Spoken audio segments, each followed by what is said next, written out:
Alright, so gonna do a little folding bicycle I purchased before the massive tariffs that everybody's screaming about on X came through. It's made in China. I know some of my American First people will be like, you should have bought an American bike. Whatever, Amazon, I seen one for like, the price was right, 230 bucks. I'll look up the model name and everything like that. I just seen an old timer with a folding bike. So, you know, when you see an old timer with a piece of equipment that you just purchased, you know, I don't know. Personally, it gives me a sense of security. You know, he's old. He's got one. That means if I get old, like maybe I'll still have this one. You know what I mean? Anyways, like goodbye, in my opinion. So, I'm gonna do a little unboxing here. See what we got. See. Check the frame. Adjust it so we can go on the floor here. The tripod that came with my little GoPro thing, not exactly, you know, it leaves a little something to be desired. I have to lean it against the car to keep it upright, but that's okay. That's okay. Quite all right. Quite all right. A little folding knife here.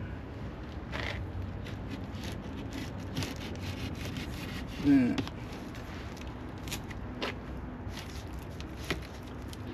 Just open her up. Now I know bikes can get a little convoluted. It's all stapled. Might need to bust out the hammer. Oh.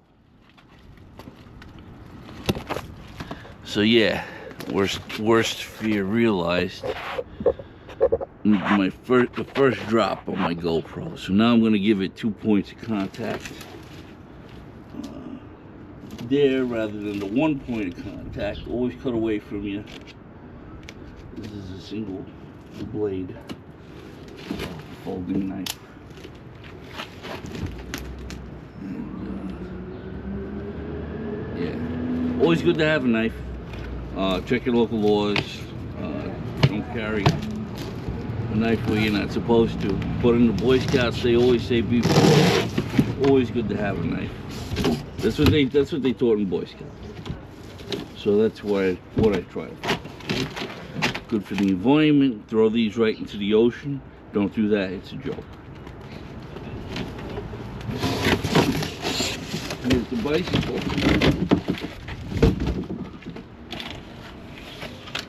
It looks like it's all what there's air in the tires. You believe that?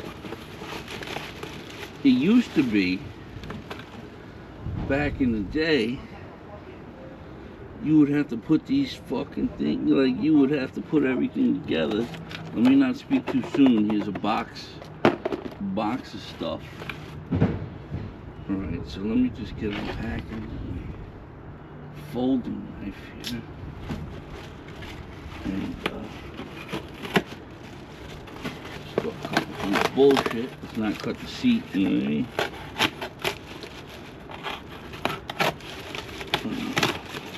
So, yeah, Facebook got good all of a sudden. They started selling knives again. I remember when I was a kid, there was magazines you could order. You could order really nice knives and stuff, you know, ninja swords, which are like illegal in Britain now, something like that. Heard Kiyostom outlawed ninja swords for some reason. Why specifically ninja swords, I don't know. They traditionally had short, flat blades. Okay, so let's set the clutch for the actual folding mechanism. I don't want to cut anything vital like brake lines or myself. Always cut away. Always cut away from yourself. I don't want to chip the paint, but it's not a huge consideration. Yeah, knives and throwing stars. So here, he specifically said ninja swords. Now, as a kid, I always respected the art of the ninja. There was a guy, Stephen Hayes. He wrote a book. He was an American ninja. He went and studied with one of the clans, because like ninjas weren't like a monolith. Like most people and cultures, ninjas were very much students of nature. You know, everything with Naruto and all that. That's all, as far as I know. I never seen the show, but all about nature. The rocks, the winds, the trees, the plants, the animals. You know, they would do amazing feats, and it wasn't all just about how they could ninja around and go up walls and stuff too. It was also mastery of the mind through nature. So when you throw it back to you know, people who are looking to master themselves, and then you start talking about nature with the Eastern philosophy, and you match it up with the Western philosophy, it becomes a powerful thing. You know, nature itself. You're talking Gandalfs, you're talking your Merlins. You know, in Eastern philosophy, they're more,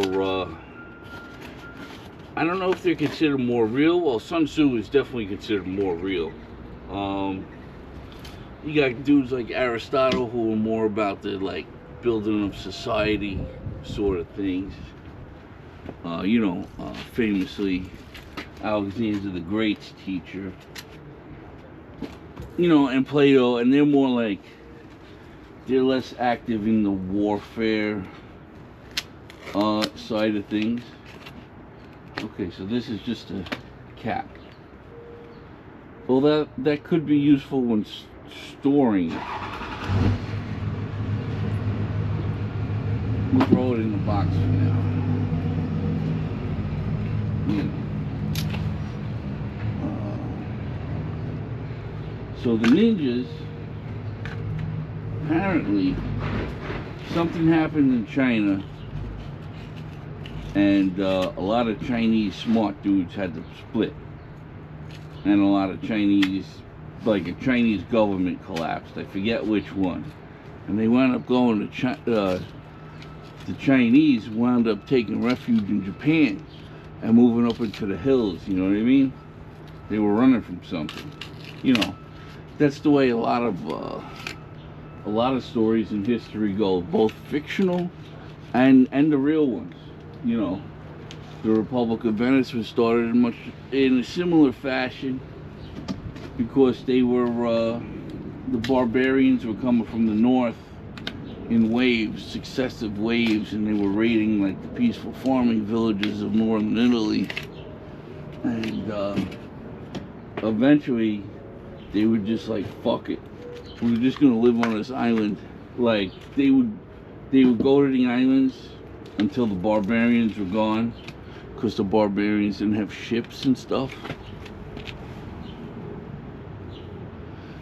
Alright, let me adjust slightly to get all the bike in there. Well, most of it.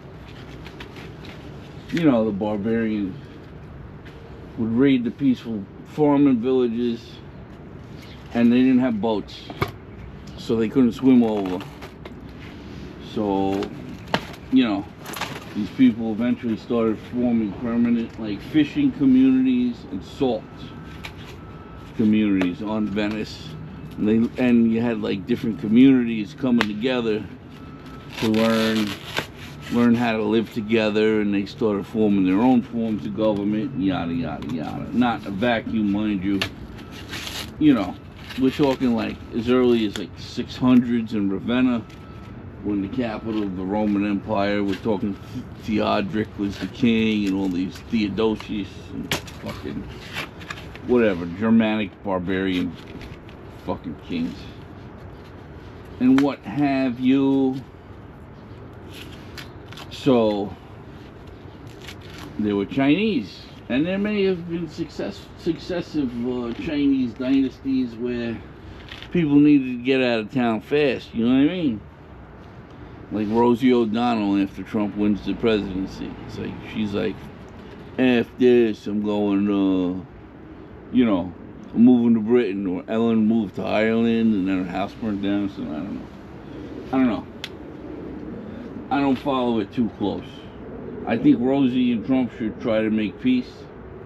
You know, I don't know what happened with Rosie. She was like the darling of daytime TV, and then she got mad. She was great, you know, and nobody's like really questioning.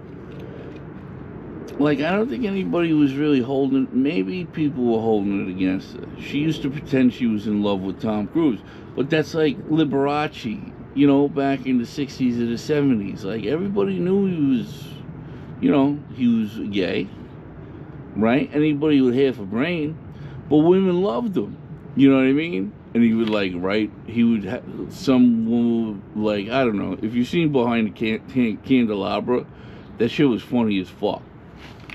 Him with Matt Damon, what's his face, the guy from Wall Street, like, hysterical, you know what I mean? And it doesn't get like too lewd. It's just like, you know, fucking who's the one guy, he's selling Matt Damon the pills. I don't know.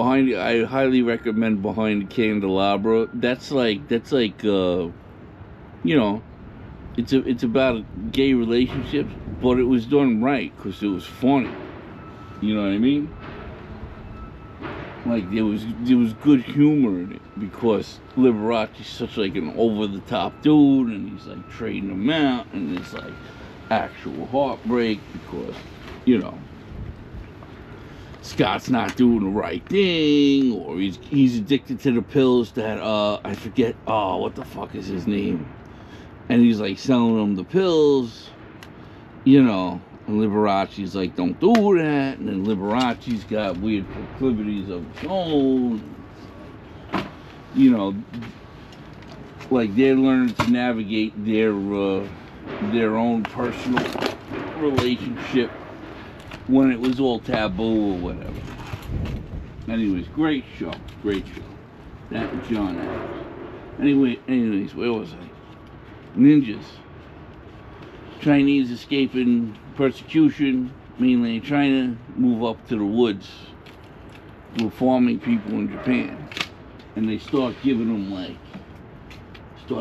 them the secrets of the Chinese Empire, you know what I mean? This is our spycraft. This is how we do it. We respect nature, and we're all Buddhists. You're kind of Zen, but it still all fits together, you know what I mean? So, like, you got these, like, they're training these people in certain mental techniques, and to train the mind and the body to be with nature. They would stand under freezing waterfalls. They would have their kids hang off of ledges under freezing waterfalls, like, you know, run across this rope fucking bridge like it's nothing, using their mind, you know what I mean? Doing a shinobi thing, you know what I mean? Basically magic, Eastern magic, you know, throwing smoke bombs, this and that. And the shoguns would hire them, not really as troops. They were more like, what was it? They had the female and the male versions. Like the cat mask, it's represented with the cat masks. Also the Tengu mask with the long nose. That kind of stuff. But it was all, I'm leery to call it a religion, but it was a philosophy based around the tenets of nature, which is a powerful thing. And, you know, it's not a foreign concept to Western, to Western philosophy. But a lot of people with Western philosophy, and especially Western religions, don't take the nature into account as much as they should. You know, it's become more self-centered, perhaps. You know, more centered on a figure, on another person, which is also nature, but they're forgetting nature in its grander aspects, or the nature in which we reside. In a city like this, it's easy to forget. It's easy to forget the nature and only remember the man, you know, or only remember the book that that supposedly encapsulates the words in the man, or the tablets, or whatever, what have you. You know what I mean? The nature is so important. And that's why ninjas is like, ninjas come and go. Ninjas are popular. Sometimes it's ninjas. Sometimes it's vampires. Sometimes it's Vikings. And it's like zombies, and then it like rotates. You know what I mean? We had the Vikings like 10 years ago. And it was like Vikings and zombies side by side. Ninjas with the Naruto and the anime, always kind of in style, but like in the 80s, it was like Ninja Cop, fucking everybody's a ninja, American Ninja, this and that, Ninja Turtles, big in the 80s, early 90s, and then they fell off. They haven't been back yet. They haven't really been back yet. They're more going with the samurai, stand up, this and that, dishonor, and whatnot. But the society has seemed to be more dishonorable now than it ever has been. But maybe that's just like the boomer in me growing, My boomer nature is growing because I'm reaching boomerdom. But yeah, the rocks and the stones and trees, and like be like a tiger, or type like a tiger, that kind of thing.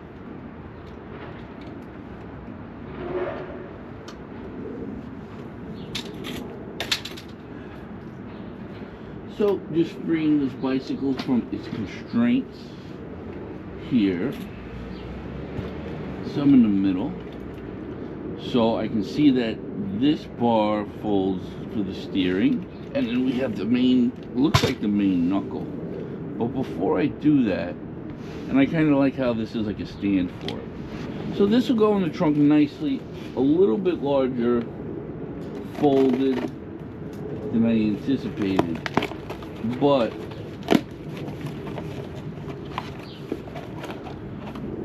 okay, it's just a wrench. You believe that? You believe that? I thought I was gonna have to nut and bolt this whole thing together. It's just a wrench. So yes, Stephen Hayes. I had the book, and I had I don't think I have any more ninja swords. I have like a Chinese kung fu sword. I stopped buying swords because like you can't like go to the park with them or anything, and like Keir Starmer outlawed them in Britain. You know what I mean? Ninja swords specifically. But what I wanted to relay was that a ninja sword looks a particular way for a couple of reasons. The ninja sword is shorter than the katana by far. It's also straight. It also has the tanto armor piercing. The tanto armor piercing is for obvious reasons, but also it has a flat handguard. The reason it's straight is because it's straight and shorter than the katana is because ninjas would use it to pry open the doors. Pry open doors, pry open a lockbox, break into wherever they gotta get to. It's straight and it has the square handle because they would plant it in the ground and they would use it as a step up to get up on the roofs. That's why in a lot of movies and stuff like that, the ninjas are using the rooftops. They're using the natural elevation. A lot of times the climbing claws, like they would climb a tree to get over a fence. There was one story that there was a dude who was about to be executed. All he had was like a loincloth on him, right? So what he does is he pisses his loincloth. I guess he wasn't tied up. He pisses in his loincloth, and so now he's got like a fucking pissy diaper. And he runs up to a wall. He escapes his guards. He runs up to a wall, slaps the loincloth on the wall, climbs up his pissy diaper and jumps over the wall and escapes buck ass naked. That's like a, so you got like a Japanese natured out, hillbilly fucking jumping over walls, man. Do not sleep on the hillbillies. Like wherever they reside, do not sleep on the hillbillies. Don't do it. You know what I mean? They got turkey calls. Like people who are close to nature, don't mess with them. Don't mess with them on their turf. Like if you can get them to come to the city, good luck. But like don't go looking for them. You know what I mean? or anybody who's trained in like nature survival, like if they just want to run into the woods, leave them in the woods, man. You know what I mean? Leave them alone. Just leave them alone. That's like the best advice. If they don't want to be found, don't go looking. You know, maybe same for the Amazonian people too, or like Sentinel Island, this kind of thing. Like if you got people in their natural state, leave them be. Okay, so it looks. Now, what is holding this together? There's a latch here. There's a latch, but not more importantly, but importantly, here is a manual. So before I start trying to incredibly She-Hulk this thing apart, let me consult the manual to see what's going on. They gave me this little wrench here. It looks like it can fit every nut and bolt on here, except this, because these require hex, and there's no hex on here. So that's interesting. Could have given me a hex key for these. Actually, a lot of this is hex key, so that's good to know. You know, I'm guessing this is for the gears. This came with the gear set. This is a 7-speed bike. This looks like something a ninja would use. The black and white of the Tao. Although I don't know if the ninjas believed in the Tao. I think they were either Shinto or Zen. It might be Shinto, and I'm not sure the difference. All I do know is that like nature was heavy. Like they were all about nature. Bicycle helmet, okay. Pre-ride check before your first ride. Yeah, I might take a ride. Here are the parts of the bicycle. Good to know. I had an old Italian one of these. It was yellow, and it had one of those generator headlights on it. It was cool. I didn't ride it much at night because the neighborhood was kind of shit back then. But open the bike frame and lower the kickstand. Well, it's kind of vague. Locking hinge lever. Okay, there's a locking hinge lever somewhere.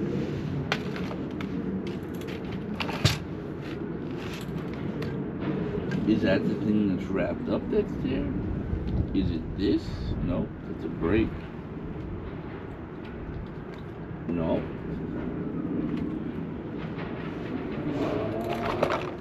It looks like it's over here, but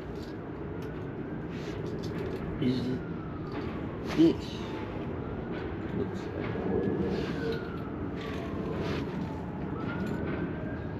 There's a little nut here on a spring.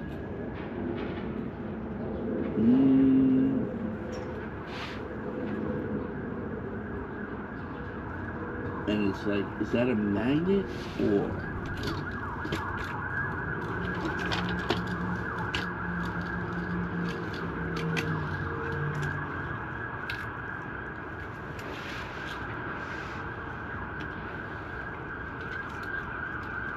It looks like it's a magnet.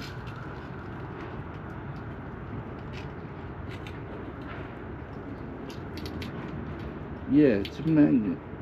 I don't think it's locked in. Take a look at it from another angle. Yeah, it's just kind of magnet. Here's a band around the wheels. I think I solved the mystery of what's preventing this. There was no mention of this Velcro strap in the manual. You know, sometimes these manuals make you feel nuts. Sometimes they make you feel a little crazy. Yeah, that's a okay. So it's got like a magnetic lock here, which is neat. That's pretty neat, honestly. And this will unfold, and the bicycle will reveal its true nature, right?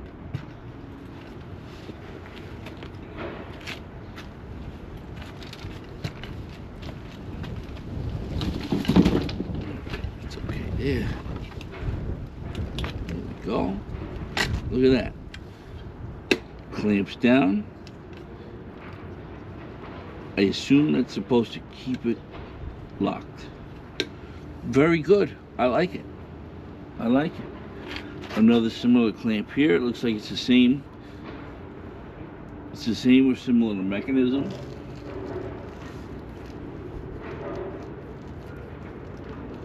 We'll make sure we're going the right way with it. Handlebar.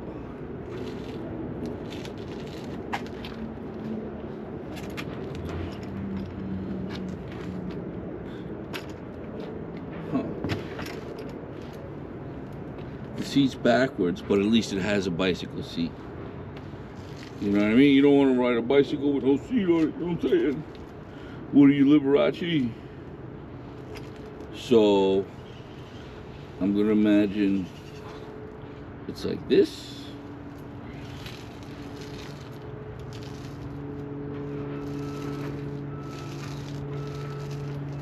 But it may be like this. There's numbers here with heights. And I would imagine, and then it locks in like that. Pretty neat design, honestly. So I would imagine, since the number's on the inside, so I could have a quick reference of how high the handlebars are. Now the brakes.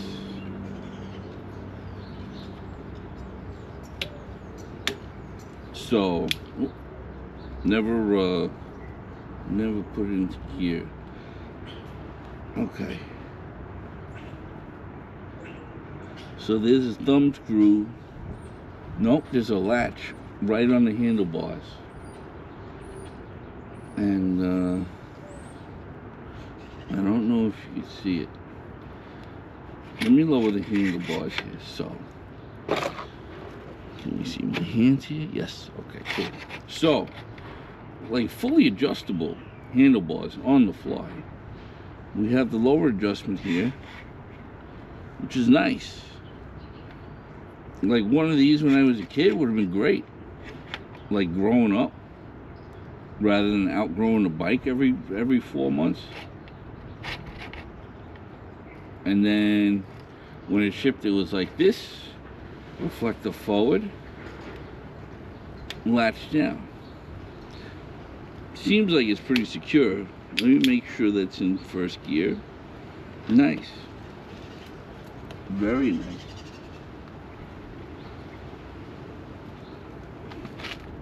A similar latch for the seat. Flip that around. So it's not going up my ass. Pretty good looking bike. I was debating to get a different color, like for safety, like yellow. But comfortable to sit on. Flip the peg up or down. Snaps in. Snaps in. Pretty good, honestly. You know, I'm 6'2", so when I get on a big boy bicycle, I feel like I'm like 10 feet off the ground. I don't like it. Like when I get on a full-size mountain bike, I feel like I have pretty good balance because, like the Ninja, you know, I'm in tune with nature. But you know, because I'm a student of nature and history. So like the balance of nature of the rocks and shit, you know what I'm saying? But like if I jump on a mountain bike or a full-size big boy adult bike, I feel like I'm 100 feet off the ground. It's like too high. I feel like I'm exposing myself. It reminds me of the mint green giantess who was riding her bicycle 65 miles an hour down 86th Street, like next to people, where it looks like she like if her and the tits smashed into anybody, that other person would have exploded. Like, no joke. No joke. I'm wondering if I should get Chesty and take this thing for a spin. I probably should. Or go get the clamp. Get the clamp and put it on the handlebars maybe. That might be some footage there. We're clocking in at 30, so this is a Zizzo. This might be another Italian one, but it's made in China. But it's got, you know, whatever. Like I said, the one I had was Italian. So let me show. Oh, kickstand. We got a kickstand on this bad boy. Yes, we do. Boom. There it is. Pretty good. Yeah, it's pretty good looking bicycle. About 230 bucks on the Amazon. From what I can tell here, worth it. Easy to set up so far. You know, I have to of course take it through its paces. I'm impressed that it came with air in the tires and it came fully assembled and like set up. Like taking the wrappings off was the most difficult part, and figuring out that there was a black strap on the wheels there. I'll have to put that strap on the main strut.